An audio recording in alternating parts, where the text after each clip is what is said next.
फिजूल की भीड़ से लोग डरा नहीं करते और असली सनातनी हिंदू किसी से डरा नहीं करते। मैं हूं इस समय श्रीमद् भागवत कथा का यहाँ महायज्ञ चल रहा है। हमारे साथ बात करने के लिए उपस्थित है स्वामी आधार चैतन्य के शिष्य समर चैतन्य जी। बात करने और जानने का प्रयास करता हूँ, शायद महाराज जी ने भी अपने जीवन में ऐसी पहली कथा कर रहे होंगे, जो कि यहाँ का जो दृश्य है वो पूरा दिखाने का प्रयास करता हूँ, बात करने का प्रयास कर रहा हूँ, क्योंकि आज 5वां दिवस है।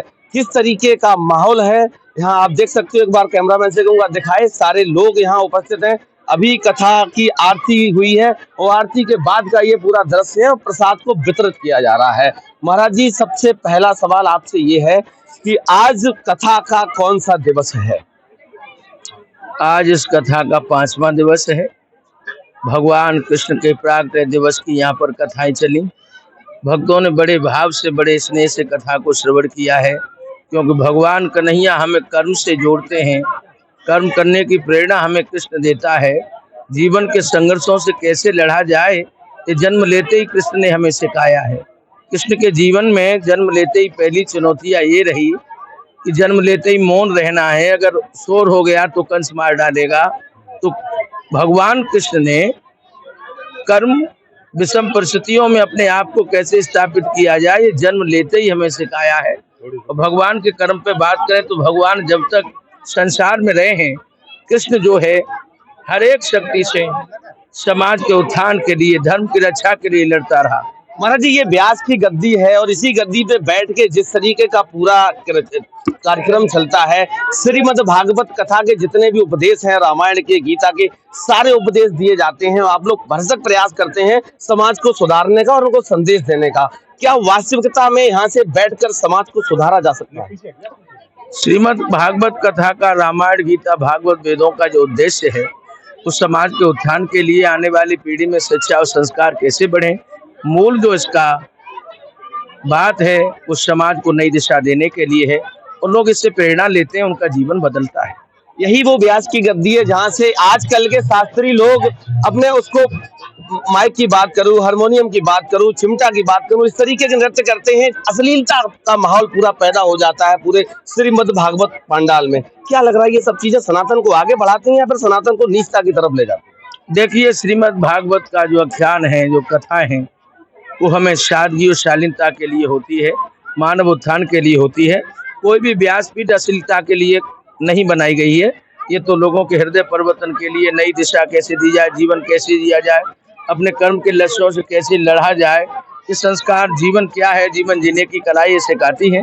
और जो लोग इस कथा को मनोरंजन का साधन समझते हैं, वो कथा है नहीं। कथा मनोरंजन के लिए नहीं, कथा तो उत्थान के लिए है। महाराज जी, सबसे एक और चीज, एक दृश्य, और आपने शायद 5वां दिवस है तो नजर भी पड़ी होगी आप पे, क्योंकि श्रीमद् भागवत कथा सनातन हिंदू, उसी के जस्ट इधर आपको शायद आपके पूरे पूरे जीवन में ये दृश्य आपने कभी नहीं देखा होगा। एक तरफ संविधान है और एक तरफ धर्म है। क्या लगता है कि धर्म बड़ा है या संविधान बड़ा है? देखिए, धर्म अपनी जगह पर है, संविधान अपनी जगह पर है। समाज अपने अपने धर्म के अनुसार चलता है, लेकिन जो देश है वो संविधान से चलता है। ये समय और नियत का अवसर है कि नियत ने ऐसा समय प्रदान किया जिस प्रांगण में भारत के संविधान के निर्माता बाबा साहब भीमराव अम्बेडकर साहब का ये स्मरण स्थल है। और बाबा साहब ने देश का उत्थान कैसे हो, जाति का उत्थान कैसे हो, समाज का उत्थान कैसे हो, इस पर बाबा जी ने सबको जोड़ने का काम किया। समाज को समता समानता का मूलक समाज कैसे बने, कैसे आगे बढ़े, ये बाबा जी का बहुत बड़ा योगदान रहा है इस भारत की भूमि के लिए। और ये कितना अवसर है सुंदर कि यहाँ पर बाबा भीमराव अम्बेडकर साहब का स्मरण स्थल भी है और यहाँ भगवान की भागवत कथा भी चल रही है। लोग बड़े धैर्य से, बड़े प्रेम से इस निर्माता संविधान के जो है बाबा साहब जी के स्थल पर, स्मरण स्थल पर बड़े प्रेम से स्थल। बाबा साहब ने संविधान में कहा है कि ये जो मंदिर मस्जिद शिवालय जाने वाली भीड़ जिस दिन स्कूल जाने लगेगी, ये धर्म के नाम पे जो पाखंडवाद का धंधा चल रहा वो बंद हो जाएगा। देखिए, जहाँ पर हम श्रीमद् भागवत कह रहे हैं, हमारी ये कथा कहीं भी पाखंड या ढोंग को बढ़ावा नहीं देती। बाबा साहब जी जो हैं, उनका एक लक्ष्य था कि समाज एकजुट कैसे रहे, समाज शिक्षित बन के अपने अधिकार के लिए कैसे लड़े। और बड़ा सौभाग्य तो इस बात का है कि आज की सत्ता के सामने जो संविधान की धज्जियां उड़ाई जा रही हैं, विपक्ष बहुत टूट चुका है।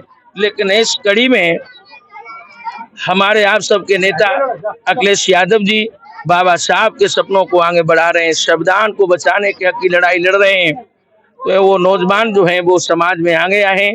और देखिए, अखिलेश जी भी चाहते हैं कि शिक्षा प्राप्त करके समाज को कैसे आगे बढ़ाया जाए, समाज में अपने मूलक समाज की जो सत्ता है उसको प्रकाश से आगे बढ़ाया जाए। अखिलेश जी संविधान पर काम कर रहे हैं, वो बाबा अम्बेडकर साहब के सपनों को आगे बढ़ा रहे हैं।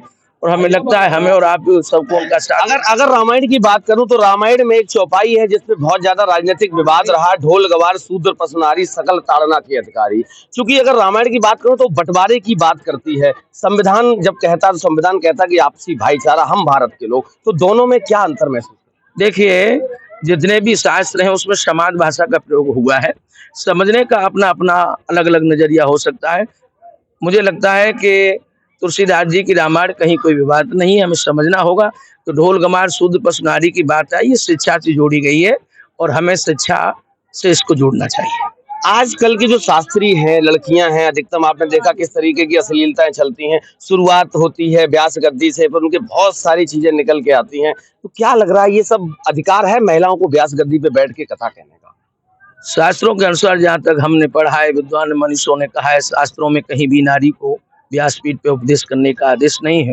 लेकिन फिर भी नारी के सम्मान और गौरव की बात है तो उन्हें कथा कहने का अधिकार जो आज के समाज ने दिया है, तो इतना है कि उन्हें बहुत मर्यादा में बड़ी शालीनता से भागवत कहनी चाहिए। ये कथा, ये व्यास मंच कहीं भी अश्लीलता के लिए, इसके लिए कोई स्थान नहीं है। महाराज जी, एक सवाल और आपसे है, चूंकि अगर कथा और भागवत की बात करूं, जिस तरीके से पैसे की जब बात आती है ना, तो अब कहा जाता है कि संत भगवान का क्या है, कहीं जाके अपनी आराधना पूजा वंदना का, पहले लोग जंगल में चले जाते थे। आज की कथाएं, आप भी आए होंगे तो आपने भी बहुत मोटी रकम ली होगी, मैं कुछ जानना नहीं चाहूंगा, लेकिन कथाएं कथाएं जब शुरू होती हैं तो 10,000 से और 1-1 करोड़ तक चली जाती हैं। ऐसे ऐसे बाबा, ऐसे ऐसे संत इस देश में, तो उस पर क्या कहना? अब कौन क्या ले रहा है गौरव जी, हम तो नहीं जानते। लेकिन हम इतना कहते हैं कि हम दक्षिणा के रूप में अपने जो हमारे जो सहपाठी होते हैं उनके लिए दक्षिणा लेते हैं। और जो भी कोई ऐसा व्यक्ति हो जो कथा कराने में असमर्थ हो, तो अच्छा व्यास नहीं ला पा रहा हो, उन्हें आप हमारे पास भेज दीजिएगा। उनकी भावनाओं की हम कदर करेंगे, हम उनकी कथा कहेंगे। आज भगवान श्री कृष्ण की कथा थी, कल कंस का वध होगा, रावण का भी वध हुआ था। क्या लग रहा है, ये समाज में जिस तरीके से जो कंस पैदा हुए हैं, जो रावण पैदा हुए हैं, इस कथा भागवत के माध्यम से वास्तविकता सनातन को आगे बढ़ाने का काम? देखिए, कथा को समझना होगा, अभिमान नहीं कंस से। हर व्यक्ति को अपने अंदर के अभिमान को मानना चाहिए। अगर हम अपने अंदर के अभिमान को मान लेते हैं तो वास्तव में हमने कंस को मारा है। अगर हम अपने अभिमान को अपने अंदर रखते हैं तो ये कथाएं हमें लगता है कहीं जीवन में असर नहीं ला रही। क्या संदेश देना चाहते हैं? इस नंगला कहरी के प्रांगण में है आप, कैसा माहौल लग रहा है, यहाँ के लोग किस तरीके के हैं, उनसे क्या कहना चाहते हैं? नगला कहरी के सभी भक्तों से मेरा एक ही निवेदन है, भगवान के प्रति उनके हृदय में खूब भाव बढ़े, खूब भक्ति बढ़े। आने वाली पीढ़ी को अच्छी शिक्षा दें, अच्छे संस्कार दें, अच्छा खान पान दें, क्योंकि शिक्षा के बगैर जीवन नहीं चलता है। बहुत बहुत धन्यवाद महाराज जी, हमारी तरफ से भी आपको बहुत बहुत बधाई, बहुत बहुत शुभकामनाएं। ऐसे ही आप सनातन का आगे बढ़ाते रहिए। बहुत बहुत धन्यवाद।